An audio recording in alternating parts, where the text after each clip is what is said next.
You ever catch a brand that looks like it is just ever trying to catch up? Maybe you're the one that's cringing in your seat right now, feeling like that's your brand. And if it is, know that you are not alone. So many people I work with started off because they had a great idea and they really needed to get it off the ground like yesterday. But at some point, they really start taking a look at their business and realizing that if they're ever going to take that brand to the next level, then they're going to have to make some changes.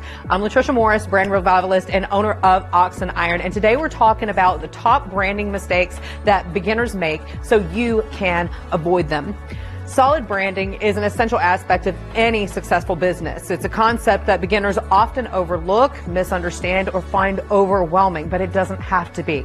Branding is more than just your logo, your color schemes and fonts. It goes into your messaging, your positioning, and so many other facets that are important for building a solid, long-lasting, and memorable brand. So let's take a dive into some of the mistakes that a lot of people make. Mistake number one would be overemphasizing the logo. Yes, a logo is important, but it's just one piece of the branding puzzle. A common mistake is pouring all of your energy into that logo while neglecting crucial elements like the messaging, the tone, and the overall brand identity. So I'm going to say focus on developing a comprehensive brand identity that encapsulates your values, your message, aesthetics, and provides a consistent, cohesive brand experience.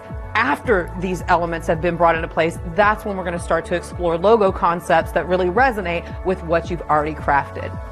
Number two, a lot of people skimp a little too much on the research. I know it's not the sexy part that we are just all excited about getting into when we're talking about starting a business, but going in and looking at the data, doing the deep dive into the research is so important for getting things set up and launched for success. That data is crucial to understand your positioning and how you can leverage that to your highest level of success. So the solution for that is going to be to conduct thorough research, make solid, educated decisions, and tailor your brand strategy so that you're ensuring that your brand resonates with your audience and helps you stand out from your competition. Mistake number three is trying to be for everybody. I don't care how awesome you are. I'm sure you are wonderful, but that does not mean that your product or service is for everyone. It is easy to fear shutting people out when we know that we need the sales. To be sure, some businesses can afford more generalization where they cater to a very diverse patronage, but that doesn't mean that they are really for everybody. Even brands like Walmart, Five Below, Dollar Store, they still speak clearly to a certain portion of the population while being totally off-putting to other segments of the market. They know that and understand it full well. They're okay with it because it best supports their business model where they've opted to run with emphasizing volume as a key driver for their bottom line. Now, that being noted, if all businesses opted for that model, it becomes nothing but a race to the bottom, and that's not something that most of us can afford to do. You need to stand out to the right people. Understand that that inevitably means that some of your messaging is going to turn people away, but it is going to be critical for your long-term success as it better positions you to make deeper connections with a more loyal following. Mistake number four is neglecting your brand personality. People have this desire to want to be too upright, too proper, too perfect in front of everyone, and they forget that they are human, or they forget that human side of the branding. Your brand's personality is what makes it unique and relatable. A common mistake is being bland and inconsistent. I'm telling you, don't suck. Don't bore your people to death and expect that they're just going to be so excited to hear about your latest release. It's not going to work that way. Define and embrace a distinct brand personality using a consistent tone, language, and style in all your communications to distinguish your brand from your competitors. Number five, I would say, would be failing to engage with your audience.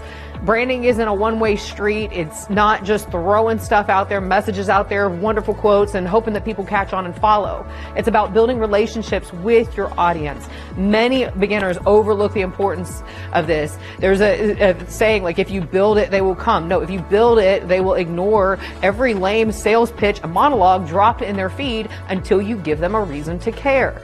People often think that their thing is for everybody, and because it's for everybody, why on earth would people not be rushing just to buy the dang thing? That common vision of a new launchee involves the site going live and sales slamming through the door. But unfortunately, this is seldom the case. Those dream launches are about way more than a product or service. When you see those, understand that they are the result of careful planning, solid research, impeccable branding, and a well-done pre-launch sequence that primed their market for that release. So don't fall into the pitfall of thinking that you're just going to release it and people are going to come running. Make it a point to actively engage with your audience through mixed channels, social media, email, other platforms. Listen to their feedback and foster a sense of community around your brand, turning your customers into die-hard advocates. So let's wrap this thing up. Branding is a dynamic and ongoing process that plays a crucial role in the success of your business. By avoiding these common mistakes, you can lay a solid foundation for a strong and memorable brand. Remember that effective branding isn't just logos and fancy pants fonts. It's about creating a cohesive identity that resonates with your audience and sets you apart in the marketplace. So keep these things in mind, and I promise you will be well on your way to building a brand that truly reflects the essence of your business, that really supports the mission and vision that you have for what you set out to do. I hope you guys have found this helpful. If you have, make sure that you like, follow, subscribe, give me all that wonderful social action, share it with somebody that could stand to benefit from it, and make sure you keep an eye out as we have a lot more content coming your way. Until next time, take care. God bless. Bye.